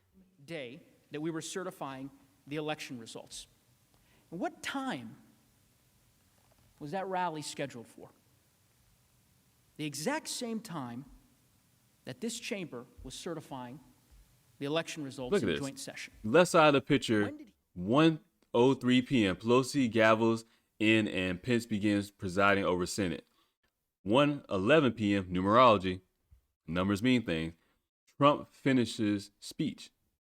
So he didn't finish the speech until after. 2 rows behind Leader Schumer and Leader McConnell. I remember it vividly. And as we were standing there, here we go with the pandering, fulfilling our solemn oath to the Constitution, here we go with the pandering. The president was finishing his speech just a couple of miles away. You bitch. How did he conclude that infamous speech? With a final call to action. He told them to march down Pennsylvania Avenue. Peacefully. He left that out. Here. Notice he didn't give a direct quote. That it was their patriotic duty. Give a full direct quote. The election had been stolen. Where's the full direct quote? And when they heard his speech, they understood his words and what they meant because they had heard it before. Let's take just a minute and really. They're literally saying that we the people are sheep. They are literally saying that everyone is accountable for their own actions. Everyone's responsible for their own decisions. Everyone's responsible for what the fuck they do. Yet, they're saying that he incited this, so all they're saying is the rest of the people are just sheep. They're saying everyone that ever voted for Trump or support him or whatever is just a dumbass person who doesn't know anything other than what one person tells them. They think we're fucking stupid beyond belief. This is the most disrespectful shit. And the fuck thing I say this often on this show. Because it blows my mind because it's always some more incredibly disrespectful shit that I ever heard in my life. That, oh, well, you know, some people will go ahead and follow him. No, those people are not mad because of what he said. Those people are mad because of what they have seen throughout their fucking lifetime. That's what they're mad about. That's what they're fucking mad about. Of the election results. Fucking banana Republican, this bitch. We will never give up. We will never concede. It doesn't happen. You don't concede when Watch the there's edit. theft involved. And to use a favorite term that all of you people really came up with, we will stop the steal. We must stop the steal. Why won't they play it straight through? Play the shit straight through, bro. Play the shit straight through. Play it straight through. Anytime there's an edit, what are you trying to hide from me? Some of his supporters had been primed for this over many months. As you'll learn, days before this speech, as lead manager Raskin noted, there were vast reports across all major media outlets that thousands of people would be armed, that they'd be violent.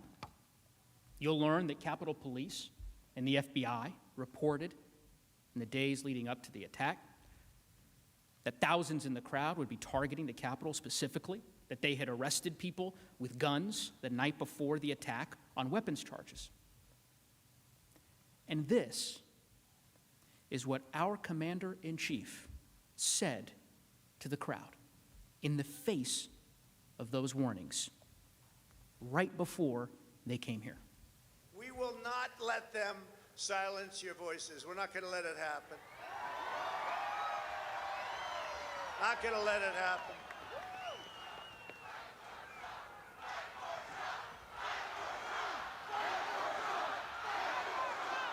People want to say that. That's their choice to say it.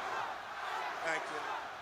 I say fight for the country, but whatever. People to fight, because you'll never take back our country with weakness. You have to show strength, and you have to be strong. And we fight. We fight like hell. And if you don't fight like hell, you're not going to have a country anymore. Metaphorically speaking, clearly, fight like hell. Because he goes on to say, get use your voice. People to fight. He goes on to say, use your voice. Why don't he show it all in full?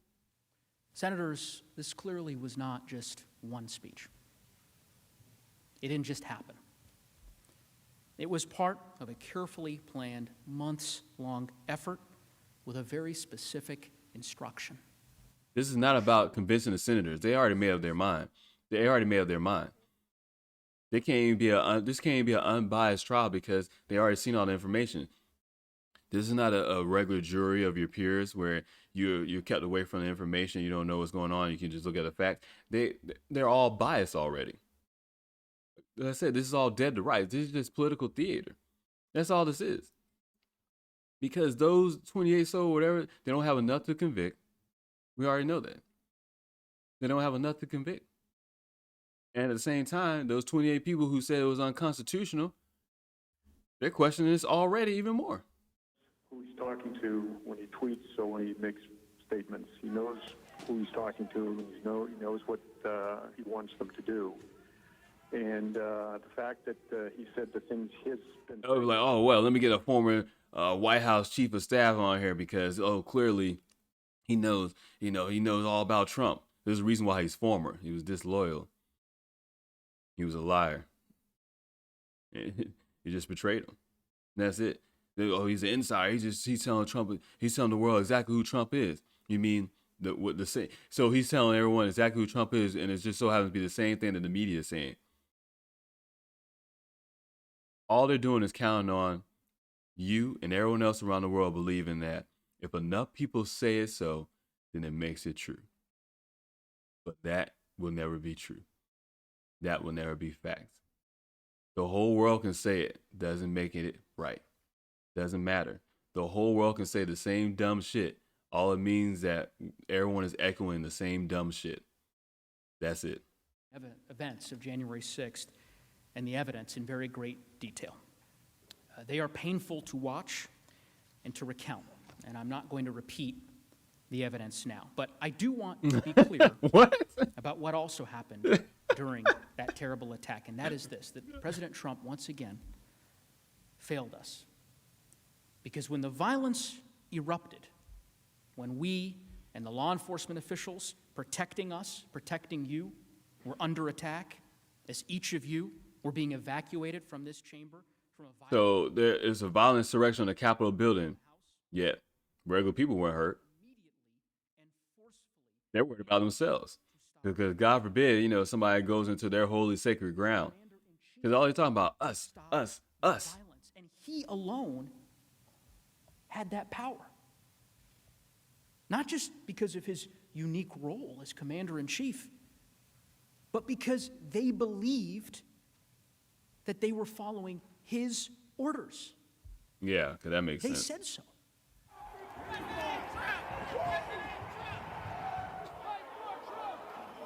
Now, once again, How do you know who is an actual Trump supporter and who isn't? There's already been reports that some of the people that's been arrested didn't even register to vote.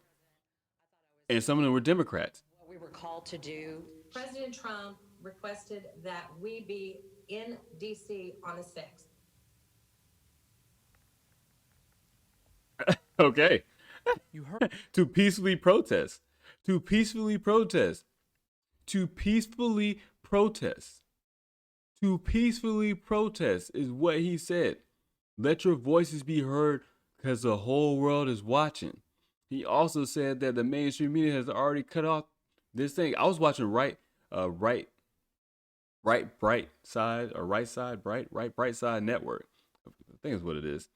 Bright Side Network. I was watching it on YouTube because I knew they would be the only ones that will play it straight through and not have anyone else talking and shit. So I can hear exactly what he's saying. And I sat there and listened to it. And that's the same shit he's been saying. Election stuff we already knew. And it's saying you go over there and peacefully protest. Let your voices be heard. Don't do any damage, but go over there and peacefully protest. Begging him to stop the attack.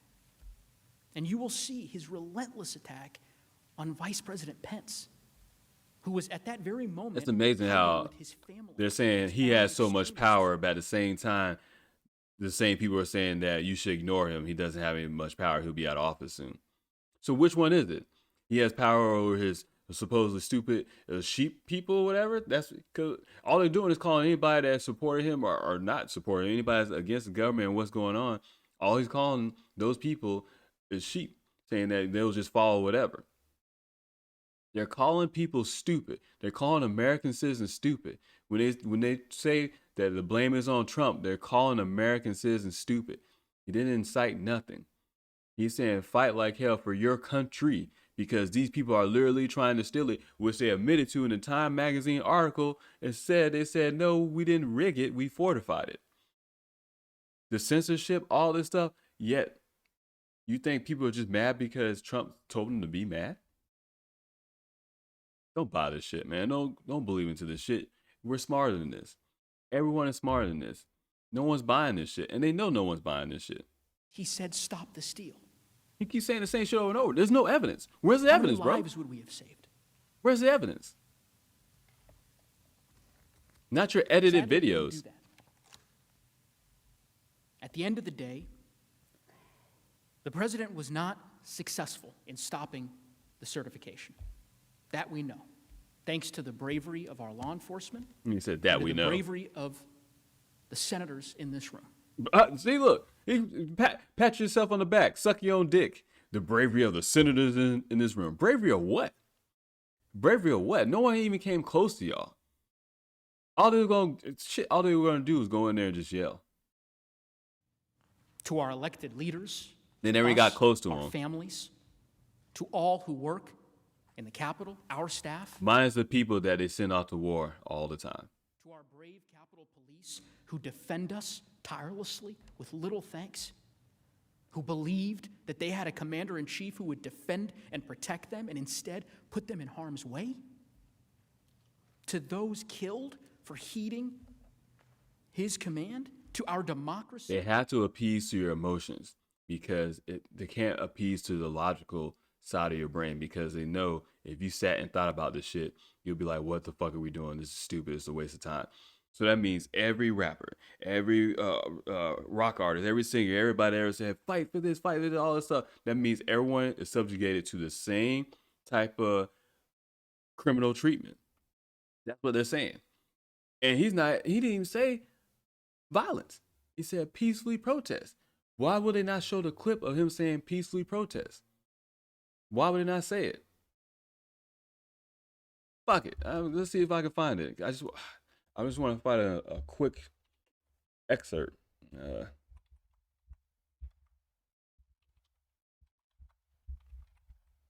spelled that all fucking wrong.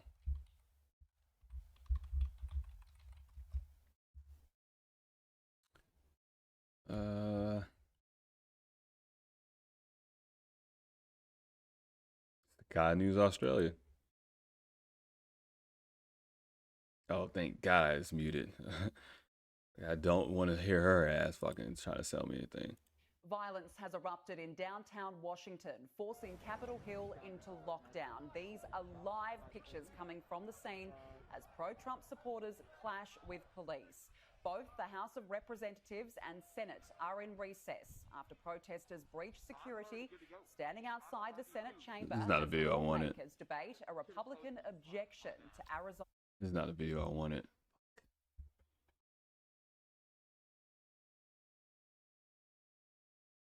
God damn it, man. Fucking YouTube, fucking Google. Go upload date, cause they fucking, you gotta change the filters around, cause they'll do some shady ass shit.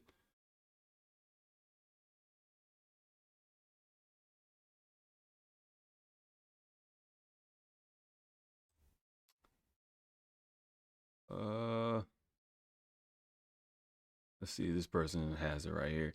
Man, it's always small channels that people like myself is doing the regular shit. Because you're sworn to uphold our Constitution. Now it is up to Congress to confront this egregious assault on our democracy. It just comes in really low. We're going to walk down, and I'll be there with you. We're going to walk down. We're going to walk down anyone you want, but I think right here we're going to walk down to the Capitol. And we're going to cheer on our brave senators and congressmen and women. And we're probably And we're gonna cheer on our brave senators and congressmen and women. not going to be cheering so much for some of them. Because you'll never take back our country with weakness. You have to show strength, and you have to be strong. We have come to demand that Congress Audio's so low. do the right thing and only count the electors who have been lawfully slated. Lawfully slated. I know that everyone here will soon be marching over to the Capitol building to peacefully and patriotically make your voices heard today. To peacefully and patriotically make your voices be heard. Sounds like inciting a riot, correct? Sounds like it that way. I'm sure Trump's lawyer will show this a video clip like this during the Senate trial. And I'm sure the other side will have something to say, but I mean, what the fuck you can say? I don't understand what the fuck you can say. See if we can find a different video. It's a little bit more audio. Oh, so this is from Newsmax. Somebody put up a clip from Newsmax. Right off the bat, I looked at the New York Times, and let's put that headline up. Trump incites mob. And there it is, a great big glaring lie. So many of them. Just about everything they've said about him has been untrue. And this one, I don't think they understand the media that we can see what they can see. They think we rely on them to tell us stuff. No. I watched that speech myself that the president gave from the ellipse. He said the opposite of riot. I know that everyone here will soon be marching over to the Capitol building to peacefully and patriotically make your voices heard. Anything wrong with that? Peacefully and patriotically make your voices heard. That's what this country is all about, making your voices heard. It's okay when the left says they can do all those things as far as protests and stuff like that in the street for Black Lives Matters and stuff. When they're talking about burn down the fucking buildings, you see more shit and destruction with Black Lives Matter protests over the past summer, over the past years, than you saw at the Capitol building. But God forbid they do that shit anywhere near the Capitol building as far as a protest and a couple of people get a little head smashed in or whatever the case may be. And one person gets shot, but didn't really get shot and die because, you know, shit looks staged as fuck anyways. And I could be wrong, right? I could be wrong.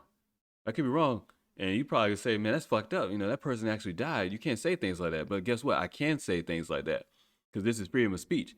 And you can say, oh, well, you wouldn't want nobody to say anything like that about you. I'll be dead, bro. I'll be dead. It is. I'm dead. I got other things to be worried about. If anything, I just want the truth to come out. Because is that the case? I'm Ashley Babin, and I died there. I just had to be alone. I just happened to not have my husband with me. I just happen to not have my friends with me. My own mother says that doesn't even look like her type of behavior or something that she would do.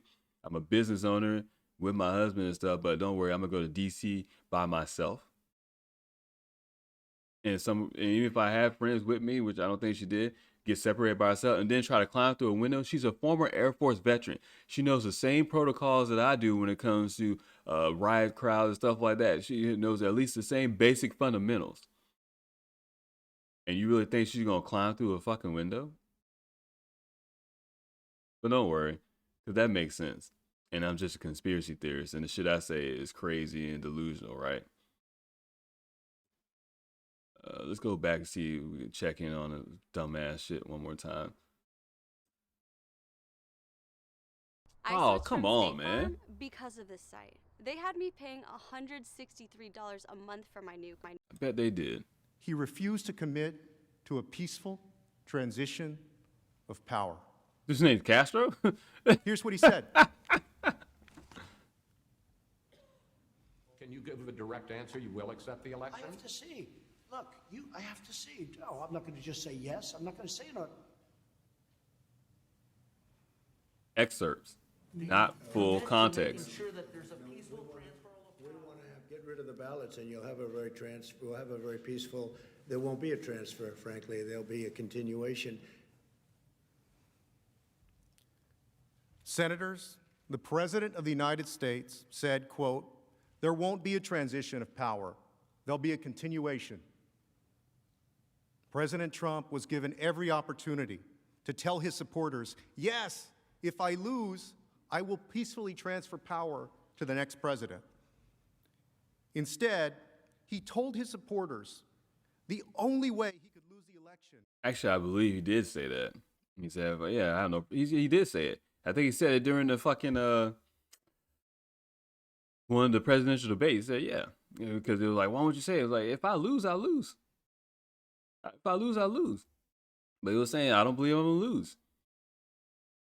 People forget. Like I keep reiterating. He's a sitting president of the United States. He has the intelligence, data. He knows what's going on. So if he's saying the shit was rigged, he's not saying it like talking out of his ass. He's the president of the United States. He has the keys to the nuclear weapons, right? Because remember when Nancy Pelosi was so afraid of him having the nuclear launch codes a few days before he was getting out of office. You think he's just saying this shit? Look at Myanmar, we talked about before on this show. What happened when the military said, fuck this, let's step in. You get all types of chaos and the whole world's looking. Just didn't want that to happen here. He didn't want to have a civil war. This is essentially what is going on, a civil war. There's a sophisticated version of it. This is such bullshit. Such bullshit. Such bullshit. But I don't want to have today's episode drag on much longer. Already at the 2-hour mark. I want to be able to get off and, I got to do shit around the house and do stuff anyways. But also I want to be able to upload some of my videos on my YouTube channel and on my Odysee channel as well. Check those videos out. Like I said, the links into those channels and the websites, all of that, well, they're at my website, Damien Jackson 22. In the top right corner should say social media links. I believe so. I did it right. Pretty sure. But yeah, it's just, I'm gonna be watching the rest of this, and as I do other stuff around the house and do things I gotta take care of, I'll definitely be taking some notes, and we'll continue more of the Senate trial bullshit, this clown show. We'll continue more tomorrow. Be a recap as well, and then obviously check in on the live stream, probably whatever the time. If they start again at 12, it'll probably be like the first hour of the live stream. Kind of get some of that in. Yeah, man, just use your due diligence. Use your critical thinking skills. Don't let nobody tell you what the fuck is going on. Figure the shit out for yourself, because that's what the problem is now in America and probably around the world. No one wants to think for themselves. They want someone to tell them everything. That's the problem, man. Because the shit that's going on, no one can tell you. You have to see it for yourself. You have to see it for yourself. You have to sit and watch this boring ass, because yes, I understand, it's fucking boring. Trust me, I understand. It's fucking boring. And I'm sitting here and I'm like, oh my fucking God, would they shut the fuck up? Because you know they're lying. You know they're lying. And even on Trump's defense side, I'm like, oh my God, they shut up too. Like, because the whole thing is like, it's a joke. Because Trump's defense can't really say that other than the simple fact that one is freedom of speech and two is unconstitutional. Like, what the fuck are we talking about here? So they're just going to reiterate the same. There's not even a real minute point that they're arguing over. That's why they're just repeating the same shit over and over and over. This shit could be wrapped up in a fucking day. But watch they stretch this bitch out to the end of the fucking week. For no reason. Political theater. There's no evidence to show. That's not evidence. You're going to keep showing little excerpts, little 5-second clips and stuff. Give the full context of what's going on. He said before, if I lose fairly, then yeah, I have no problem. But I know I'm not going to lose fairly because you see it. I really hope they pull out the Time magazine article. I really hope they do. I really hope they do, because I'm like, come on, man. You guys fucking wrote an article here. We know what took place. We know what happened. We know what happened. And you telling me people hate Trump so much that they decided to vote for Joe Biden. And he get the most votes ever in history. Because so many people hate Trump so much. They hate Trump so much that they were there at those Joe Biden rallies. Oh, shit, they weren't there. Oh, they weren't there because of COVID. Because they knew not to go there because of social distancing. But they can go out in the streets and celebrate when the Lakers win. People go out in the street and protest for Black Lives Matter in D.C. and all over the country. But you want to go show support for Joe Biden as you oppose Trump? Interesting, right? Like I said, man, pay attention to the details. Focus on what's going on. Don't let these clowns try to tell you what you know is not fucking true. Don't let these clowns, because all they're presenting is half truths and throwing in a lot of emotional pander. Like, that's all they catering to is your emotions. That's it. Because they can't go with logic. They want you to feel it. And trust me, it's hard. Even as I sit there, I'm like, fuck, it gets to you. Like, well, man, they're showing his emotions. You know, yeah, he did do this. Because you're seeing the violence stuff. Because it's hard to sit there and look at that and stuff like that. Or people clashing with police and stuff like that. And not think, man, somebody did this. But the fucked up thing is, it doesn't go no further than what you see right in front of your face. Somebody did do this. The people that you see who did it, they're the ones who did it. All of a sudden now words mean something for Trump. Yet when he speaks majority of the time, they say, oh, his words don't mean nothing. So which one is it? Which one is it? This is the joke, man. These people don't give a fuck. They're trying to go after the freedom of speech. This whole trial is an attack on freedom of speech. They don't care about Trump. They care about the people. And like Trump says, you know, they're not after me, they're after you. I'm just in their way. Because guess what? He is part of we the people. You know, he said to Joe on stage, he's like, hey, Joe, I'm only running because of you.